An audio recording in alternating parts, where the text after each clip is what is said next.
There has been a lot of Spider-Man shows over the years, and typically when you ask a fan which one their favourite is, they'll either say the 90s animated show or the Spectacular Spider-Man show that came out in 2008, which was 16 years ago. Now admittedly, I'm a little biased because I grew up watching reruns of the 90s show. I mean, Christopher Daniel Barnes' version of Spider-Man practically became a religious figure in my household, and his voice acting is like music to my ears. Seriously though, I adored this show growing up, watching it from its first episode all the way to its very last. Hey look, it's Madam Webb. He was in the Amazon with my mom when she was researching spiders right before she died. Unlike so many other Spidey shows, this one had an actual ending that seen Peter finally getting closure with Uncle Ben, and then meeting Stan Lee. It was definitely a satisfying ending to a great show that even left room for a potential follow-up season, which as of writing this may be something we'll see very soon based on the success of X-Men 97. But for as much as I love this show, I think there's a different one I want to see brought back. But first, this video is sponsored by Opera GX. That's right, look at you using Chrome, you absolute caveman. Set it on fire, throw it in the trash, and welcome our Lord and Saviour, Opera GX. Gentlemen, no longer do we need to accept mediocre web browsers that can't handle your super fast download speeds. Opera GX is one of the most popular web browsers going today. I mean, just look at their Twitter account. This is all thanks to GX mods. Has typing been way too relaxing for you lately? Well great, now you can replace it with the sound of a metal pole falling every single time. GX mods will allow you to customize your browser to suit any of your personal needs or requirements, even if you're mentally ill. Background music, keyboard sounds, wallpapers, you want it, they probably got it. But that's not all, the sidebar lets you go wherever you want, like Twitch, TikTok, Discord, or God forbid it, X. Opera GX is also completely dedicated to the gamers, unlike those other disgusting browsers, taking up way less room on your PC so that you can game at peak performance while also keeping up to date with all the latest news. What the fuck? Download Opera GX using my link in the description right now, and big thanks to Opera GX for sponsoring this video and making sure my cat won't starve. Now after the animated series ended, there was an attempt to reboot the series with Spider-Man Unlimited. However, that was quickly axed thanks to everyone watching Pokemon instead. This meant there was a gap in the market for a brand new Spider-Man show, and thus in 2002 one was ordered by MTV, baby. That's right, the TV network that would go on to be responsible for some of the most brain-rot inducing reality shows imaginable was now throwing their hat into the ring and wanting their very own animated Spider-Man show, presumably as a way to expand their TV portfolio, which at the time was like 90% music videos and 10% Welcome to My Crib. Sony was then like, sure, I guess, and MTV began production on their very own Spider-Man show, this time being conceived as a direct adaptation of the Ultimate Spider-Man comic written by Brian Michael Bendis. Bendis was even brought on to help develop the series, and this went as far as a pilot episode being made, but then the movie happened. I don't think I need to tell you how much of a success Sam Raimi's first Spider-Man movie was, and based on that, the whole series was reworked to be sort of a continuation of that movie, meaning Bendis' pilot and overall idea was trashed. To be fair though, with the show being made under MTV, their standards were a little more relaxed, which meant the producers had creative freedom to explore more mature themes like death and sex. However, MTV did draw the line under old people, because apparently they thought including people over the age of 42 would deter the young audience from watching the show.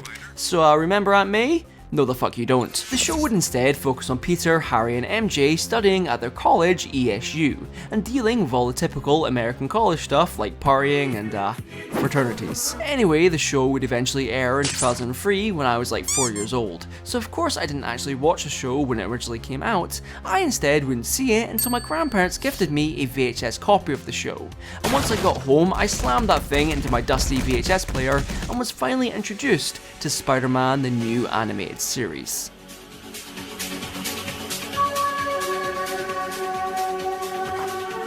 Now, first things first, the episodes for the show were aired completely out of order. I don't know why this happened, but I'm going to assume someone got their notes mixed up and was too nervous to say anything. So for the purpose of this video, I will be following this handy guide, which is the correct order to watch the show in. Secondly, the show isn't available on UK Disney+, so I bought the full series on YouTube, only to realise the highest quality the video goes up to is 480p, which is just Great.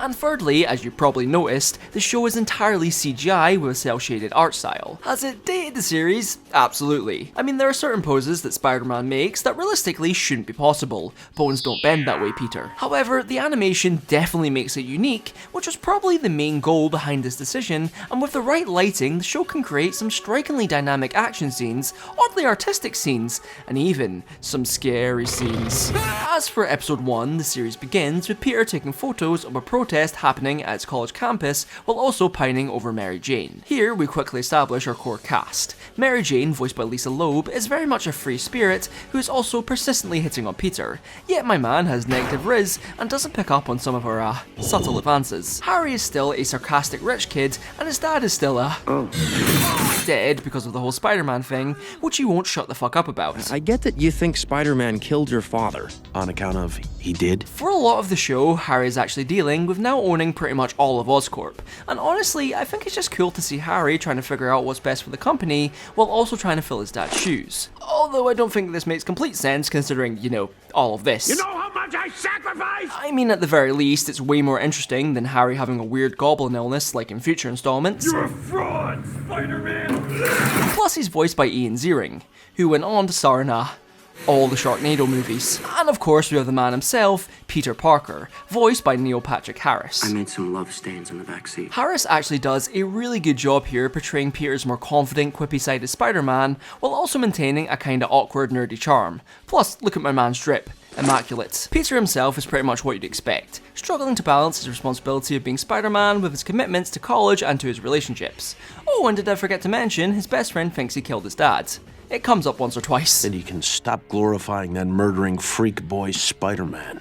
Speaking of the voice actors, something I didn't realise until I rewatched the show is that there is a ton of notable guest stars, which I'll be sure to bring up when they appear, like how this guy's voiced by Mr. Krabs. Oh no, me heart stopped! I'm fucking dying! Anyway, after we've established the main cast, this episode's villain quickly appears and steals a valuable item. I mean, these episodes are only like 20 minutes long, so we've got to keep the plot moving. Peter chases after the guy, but my man has the equivalent of 2 whole Tesla engines inside that suit and easily outpaces him, leading to Spider-Man having a rather awkward conversation with some local New Yorkers where they end up throwing the groceries at the poor man. However, after all this, we get the show intro.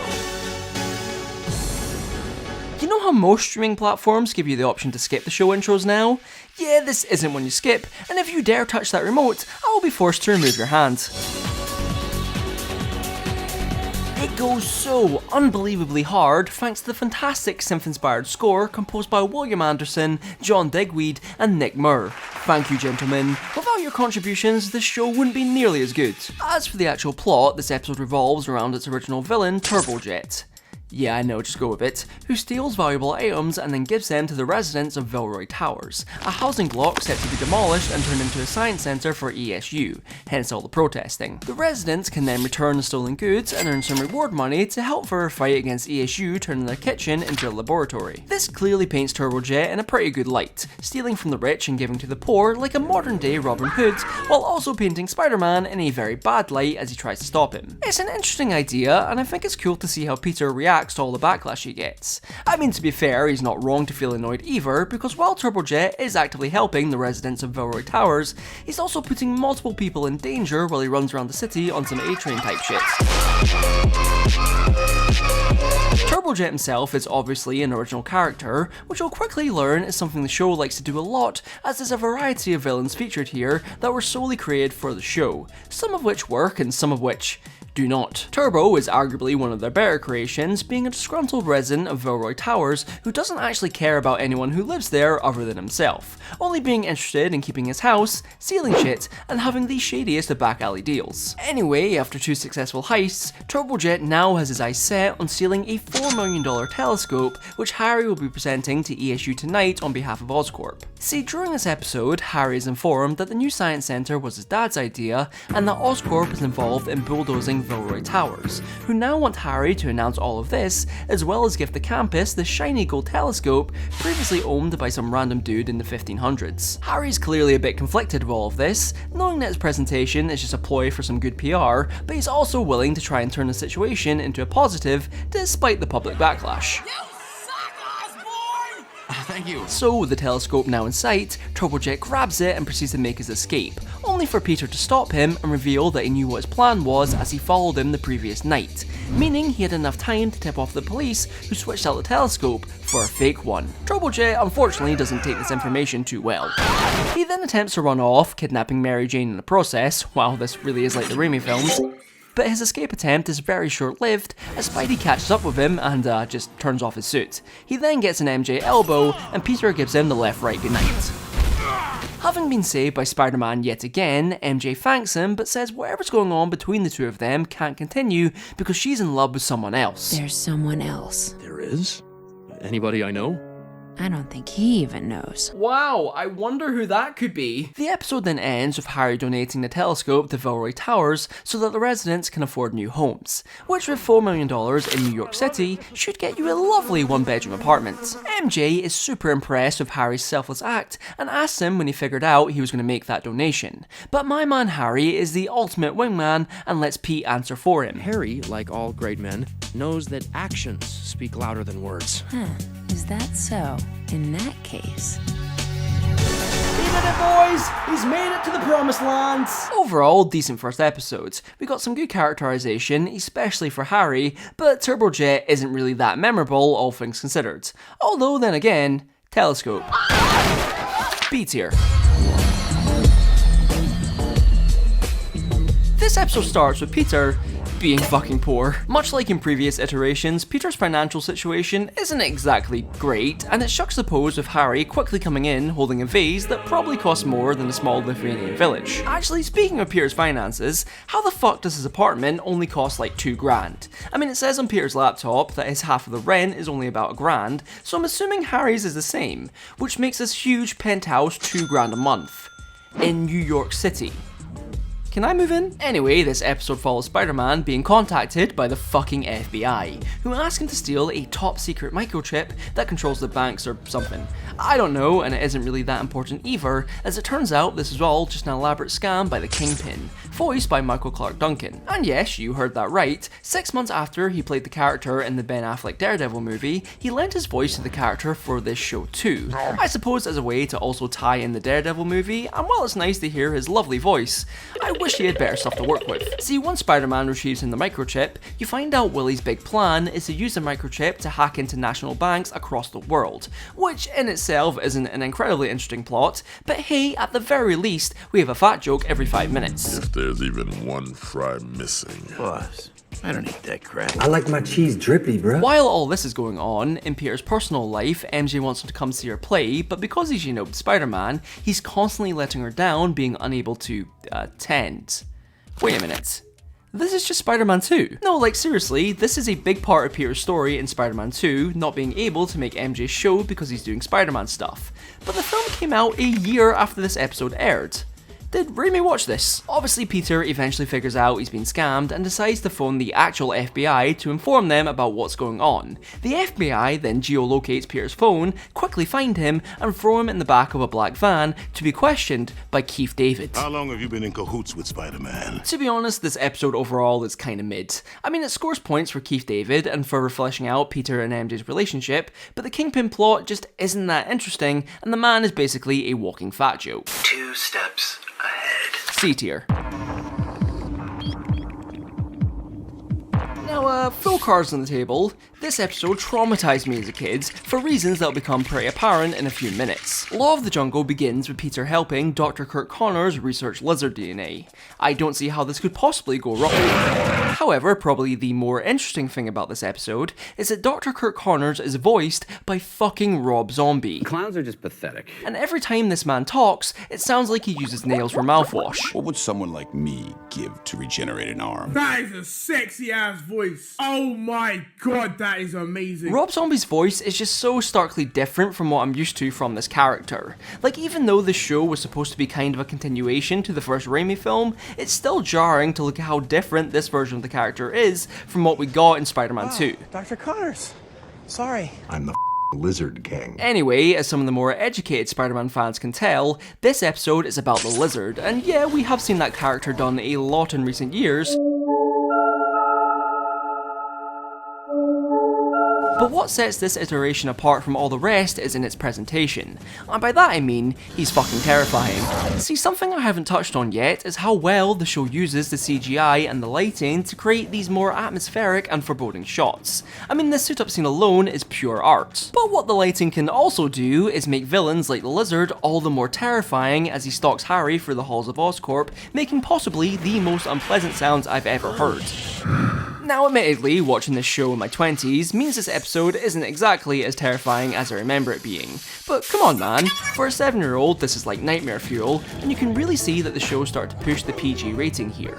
Case in point, that man is dead. Connors, when he isn't a giant lizard, is still a very bitter and angry person after losing his arm due to a government contractor testing explosives in the same place where he was studying some lovely reptiles. Kurt then obviously tried to sue the contractor, but it was all covered up by none other than Oscorp.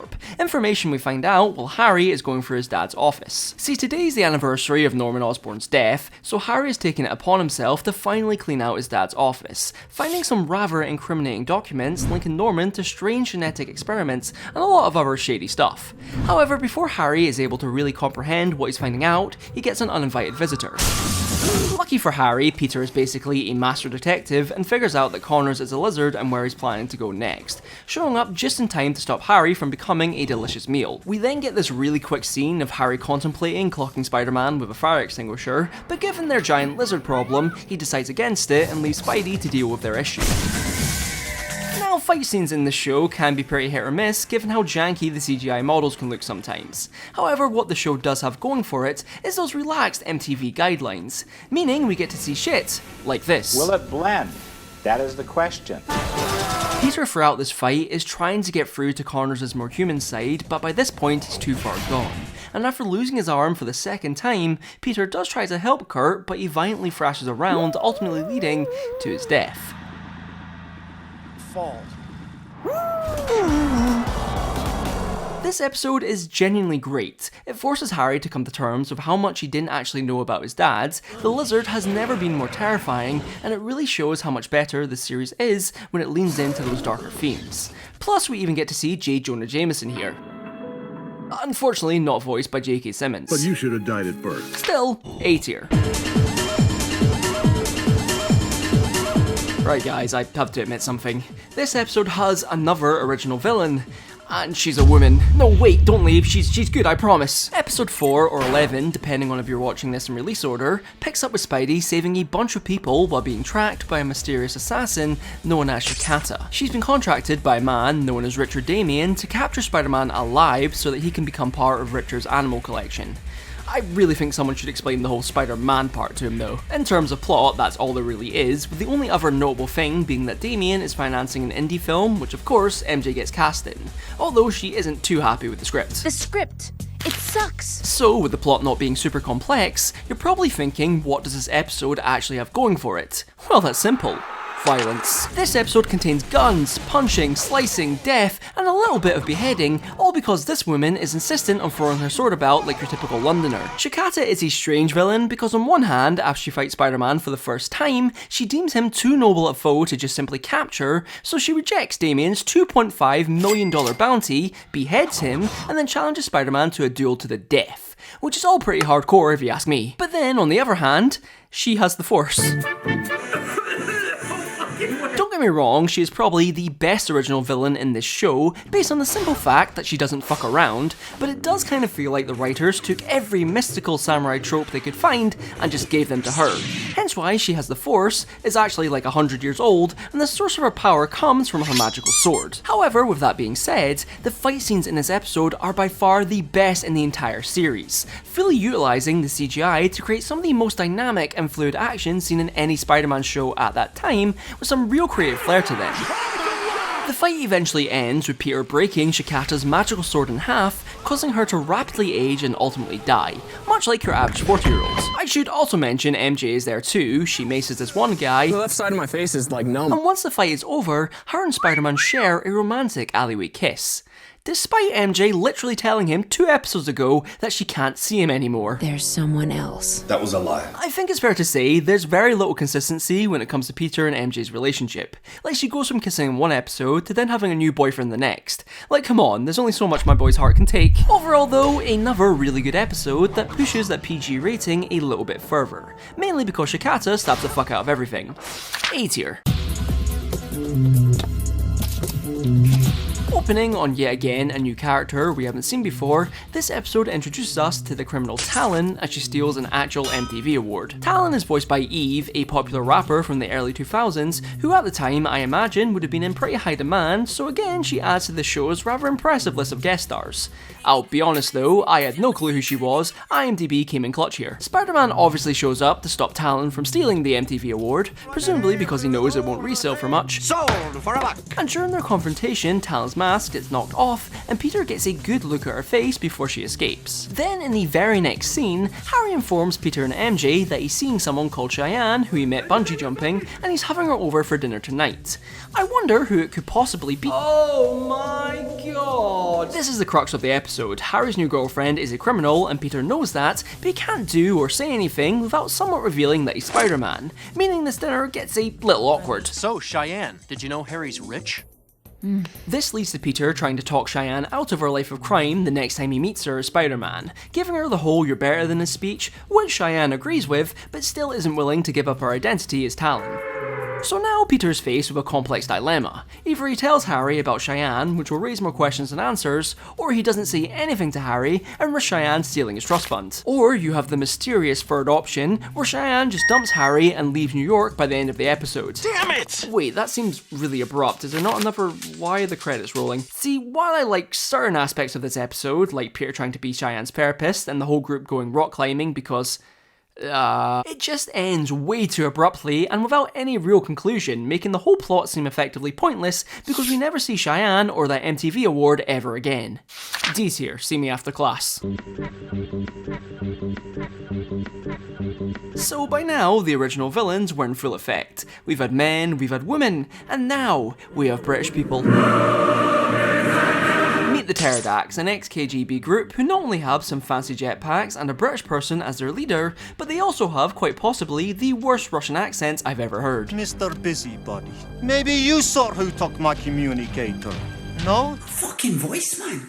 Basically, they're out to steal some diamonds, which they can use to power their laser guns. However, Peter stops them pretty early on in the episode, leading to the Pterodactyls taking over a news station so they can broadcast a message directly to Spider-Man. Crisis in Plotland. Ramona Big Chungus has launched a military coup. What they want is for Spider-Man to meet them at the news station before 8 o'clock. If he doesn't show up by then, they will do the logical thing and detonate 5 bombs within the building, killing these hostages. There's only one problem with this flawless plan.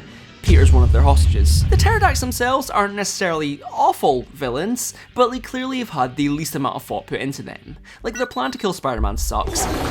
Their whole motivation revolves around some diamonds, and their name doesn't even make sense. Like, I'm pretty sure pterodactyls didn't wear mech suits. The whole reason Peter's in this mess is because he went to the news station to try and get some extra money by selling his footage to Spider-Man. You know, because Jonah pays him in, like, bottle caps. Thankfully though, this decision introduces us to Indira Daimonji, another original character who's an intern at the news station and acts as a potential love interest for Peter after he stops a light from falling on her.